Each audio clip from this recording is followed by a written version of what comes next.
folks, this is Greg Judy at Green Pasture Farm. We got a windy day, but shooting a video with the sheep and the dogs, and we had an issue with our couple. Well, we went to the goat feeder. We used to have our guard dog feeder where it was 10 inches off the ground. They crawled underneath it, and that worked really good. And then we did this. We cut a hole in the end, and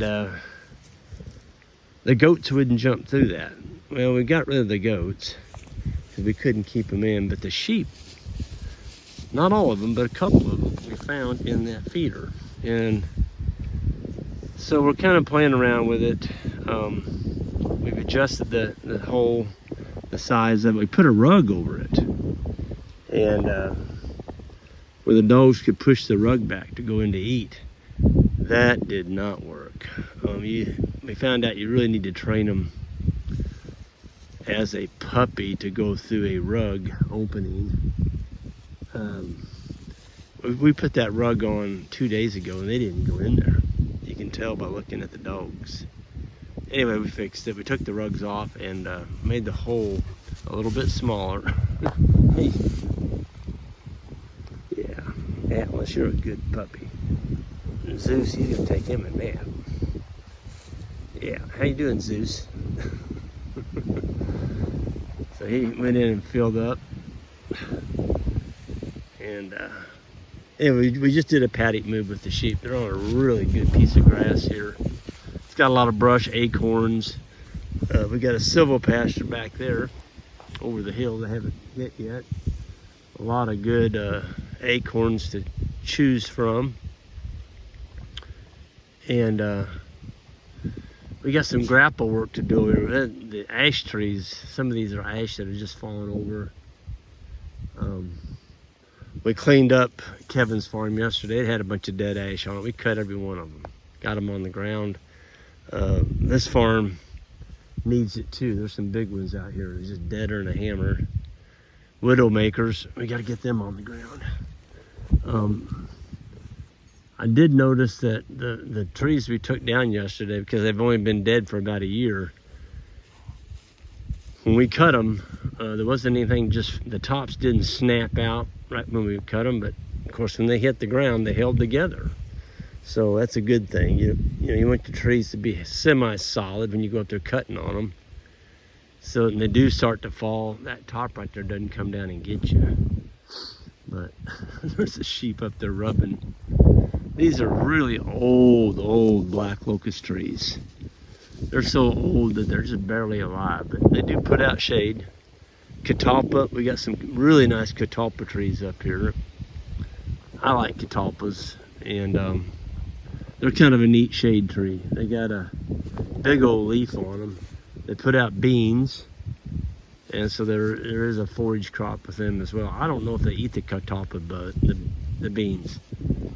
To be honest with you, I've never seen a sheep eat a catalpa bean, because they're like a foot long and they're kind of round. But they sure tear up the honey locust buds, or honey locust pods. It's pretty happy dogs, you know. They got a good life out here. They do work all night long barking. They just lay around the sheep all day long. Anything, any smell at all comes around here, boy, they're on it. Yeah. So I know there's a lot of people that think they don't need guardian dogs, and that's fine, but just realize that when they do start killing, whether it's coyotes, bobcats, foxes will get your lambs in lambing season. Neighbor dogs will actually do more harm than coyotes. They can come in and just start ripping them. They just rip their throats open. They go to the next one, they rip it open. They go to the next one, it's almost like a coon in a corn patch on roasting ears that are ripe. They just do it for the fun of killing. And I promise you, you get dogs like Duke, these gampers, and we got Big Boy, he's laying down right up there in the middle of them. He's looking at me underneath that log right there. You're not going to have any killing. So my deal is, if you're going to get into sheep business, why do you want to raise coyote? Why do you want to raise coyote food for? You know, get you some guard dogs. Not all guard dogs work out. If you get one that doesn't work, get rid of it. Get you another one. Not all of them make guardian dogs, unfortunately. I wish it was that simple, but it's not. Some of them genetically like to wander. Some of them genetically will kill your sheep. Some of them just don't have the guarding instinct in them.